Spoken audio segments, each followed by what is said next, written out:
Hi friends, welcome back to our channel. ఈరోజు వీడియోలో blouse back part ఎలా cut చేయాలో చూద్దాము. దీనికోసం కింద ఒక 1/2 ఇంచ్ అయితే మార్క్ అనేది చేసుకోవాలండి. మనం కింద నడుం బెల్ట్ వేస్తాం కదా, కుట్లలోకి పోతుంది కాబట్టి 1/2 ఇంచ్ అనేది కింద తీసుకోవాలి. కొంతమంది నడుం బెల్ట్ కూడా కలిపేసి తీసుకుంటారు. అలా కలిపేసి తీసుకుంటే 1.5 ఇంచ్ అనేది తీసుకోవాలి. నేను విడిగా నడుం బెల్ట్ వేస్తాను కాబట్టి 1/2 ఇంచ్ అనేది కింద మార్క్ చేశానండి.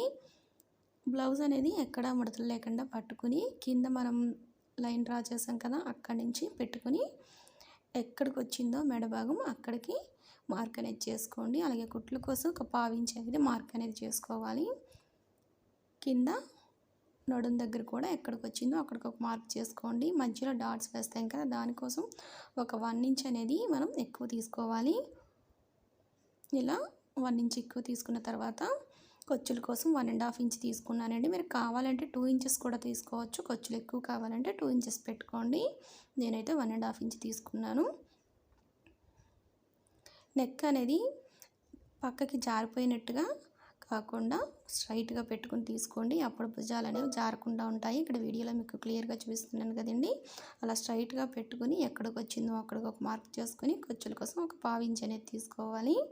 షోల్డర్ కూడా ఎక్కడికి వచ్చిందో అక్కడ ఒక మార్క్ చేసుకుని ఖర్చుల కోసం 1/2 ఇంచ్ అనేది తీసుకోండి. సైడ్ కూడా మార్క్ చేసుకుందామండి. కింద మనం లైన్ డ్రా చేసాం కదా, అక్కడి నుంచి పెట్టుకుని ఎక్కడికి వచ్చిందో అక్కడికి ఒక మార్క్ అయితే చేసుకోండి. ఈ విధంగా కరెక్ట్గా పెట్టుకోవాలి. ఎక్కడికి వచ్చిందో అక్కడికి మార్క్ చేసుకుని ఖర్చుల కోసం ఒక 1/2 ఇంచ్ అనేది పైకి తీసుకోవాలి. అలాగే మన మధ్యలో డాట్స్ అనేది వేసాం కదండి, అక్కడి నుంచి పెట్టుకుని పొడవు అనేది తీసుకోవాలి. ఈ విధంగా పట్టుకుని పొడవు ఎంత ఉందో చూసుకోవాలి. ఎక్కడికి వచ్చిందో అక్కడికి ఒక మార్క్ చేసుకుని ఖర్చుల కోసం ఒక 1/2 ఇంచ్ అనేది పైకి తీసుకోవాలి. ఇక్కడ వరకు అయితే మనకి ఈ విధంగా రెడీ అయింది కదండి. సో ఇక్కడ కింద మనకి ఎంత వచ్చిందో చూసుకుందాము. నాకైతే ఇక్కడ 9.35 వచ్చిందండి. అదే 9.35 మధ్యలో కూడా ఒక మార్క్ అనేది చేసుకోండి. ఇలా చేసుకోవడం వల్ల మనకి కరెక్ట్గా లైన్ అనేది వస్తుందండి డ్రా చేసేటప్పుడు. మీరు ఈ విధంగా టేప్తో తీసుకోకపోయినా పర్వాలేదు. కింద మనం ఒక మార్క్ చేసాం కదా, ఆ మార్క్ దగ్గర నుంచి స్కేల్తో డ్రా చేసుకున్నా సరిపోతుంది. మనం మార్క్ చేసుకున్న అన్నిటినీ స్కేల్తో ఈ విధంగా డ్రా చేసేసుకోవడమేనండి. ఇక్కడ సైడ్ ఒకసారి మళ్ళీ పెట్టి చూస్తున్నాను. ఎక్కడికి వచ్చిందో అక్కడికి ఒక మార్క్ తీసుకుని ఖర్చుల కోసం ఒక 1/2 ఇంచ్ అనేది పైకి తీసుకోండి. ఆల్రెడీ మనం తీసుకున్నాము. నేను మళ్ళీ ఒకసారి అయితే తీసుకుంటున్నానండి సైడ్ అనేది.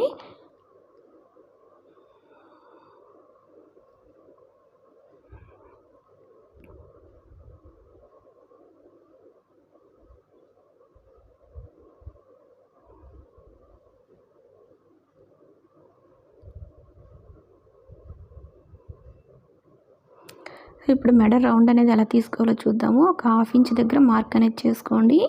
1/2 ఇంచ్ దగ్గర మార్క్ చేసుకొని ఈ విధంగా డ్రా చేసుకోవాలి. ఇప్పుడు రౌండ్ అనేది ఈ విధంగా తీసుకోండి. ఇక్కడ వీడియోలో మీకు చూపిస్తున్నాను కదా, ఈ విధంగా రౌండ్ అనేది తీసుకోవాలి. కింద నెక్ అనేది నేనేమి వెడల్పు అనేది పెంచడం లేదండి. ఇది పెద్దవాళ్ళ బ్లౌజ్ కాబట్టి, అదే కొంచెం చిన్న సైజ్ బ్లౌజు మెడ పెద్దది పెట్టుకునే వాళ్ళకైతే కింద బ్రాడ్ కావాలి అనుకుంటే కింద మనం పెంచుకోవాల్సి వస్తుంది. అది నేను వేరే వీడియో అయితే చేస్తానండి.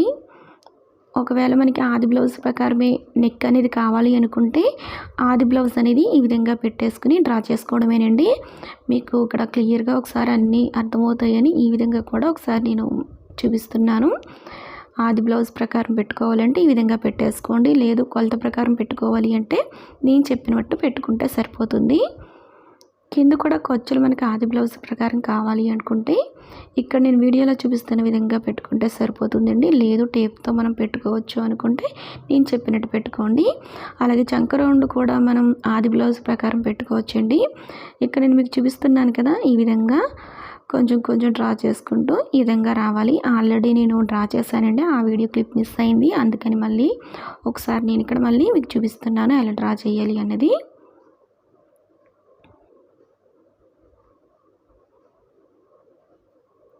నేను ఇక్కడ 1కి 2 సార్లు ఎందుకు చెప్తున్నాను అంటే మనం 2 రకాలుగా కూడా ఎలా పెట్టుకోవచ్చు అన్న విషయం మీకు తెలుస్తుందని చెప్తున్నానండి. వీడియో లెంత్ ఎక్కువైనా మీరు స్కిప్ చేయకుండా చూడండి. ఆది బ్లౌజ్ ప్రకారం అయితే ఇక్కడ మనం రౌండ్ అయితే తీసేసుకున్నామండి. అదే టేప్‌తో తీసుకున్నట్లయితే 1.25 తీసుకుంటే సరిపోతుంది. చిన్న సైజ్ బ్లౌజ్ కానీ, మీడియం సైజ్ బ్లౌజ్ కానీ 1.25 తీసుకోండి సరిపోతుంది. అప్పుడు మనకి ముడతలు లేకుండా చక్కగా వస్తుంది. కొంతమంది 1.5 కూడా తీసుకుంటారు. 1.25 తీసుకుంటే ముడతలు లేకుండా నీట్‌గా వస్తుంది. అదే మరి పెద్ద సైజ్ బ్లౌజ్ అయితే 1.5 తీసుకోండి. చిన్న సైజు, మీడియం సైజ్ అయితే 1.25 సరిపోతుంది. మీ దగ్గర కర్వ్ స్కేల్ ఉంటే ఈ విధంగా కర్వ్ స్కేల్ పెట్టుకుని మనం ఈ చంక రౌండ్ని తీసుకోవచ్చండి. ఈ విధంగా మనం అడ్జస్ట్ చేసుకుని చంక రౌండ్ అనేది తీసుకోవాలి. ఇది కూడా నేను చాలా వీడియోస్లో చెప్పాను. అయితే డాట్ వేయాలి కదా, అదైతే చూద్దామండి. కింద డాట్ అనేది మనం ఇక్కడ కుట్లు కోసం మార్క్ చేసుకున్నాం కదా, అక్కడికి ఈ విధంగా ఫోల్డ్ అనేది చేసుకుని ఇక్కడ ఒక మార్క్ కానీ లేదంటే టక్స్ కానీ ఇచ్చేసుకోండి. ఈ విధంగా నేనైతే మార్క్ అనేది చేసుకుంటున్నాను. దీని పొడవు కూడా ఆది బ్లౌజ్ ఎంత ఉందో అంతే తీసుకుంటున్నాను. దీని పొడవు వచ్చి 3.5, 4 వరకు తీసుకోవచ్చండి. నేనైతే ఆది బ్లౌజ్ ఎంత ఉందో అంతా పెడుతున్నాను. దీన్ని కూడా స్కేల్తో ఈ విధంగా డ్రా చేసుకుంటే మనకి బ్యాక్ పార్ట్ అయితే రెడీ అయిపోయినట్టేనండి. దీన్ని ఇప్పుడు కట్ చేసేసుకోవడమేనండి. ఈ వీడియో మీకు నచ్చితే తప్పకుండా లైక్ చేసి సబ్స్క్రైబ్ చేసి షేర్ చేయండి. నా మరిన్ని వీడియోస్ కోసం నా ఛానల్ని సబ్స్క్రైబ్ చేసుకోండి. మీకు ఎక్కడైనా డౌట్స్ ఉంటే కామెంట్స్ రూపంలో తెలియచేయండి. ఈ విధంగా టక్స్ అనేది ఇచ్చుకోవడం వల్ల కుట్టేటప్పుడు ఈజీగా ఉంటుంది. Thanks for watching.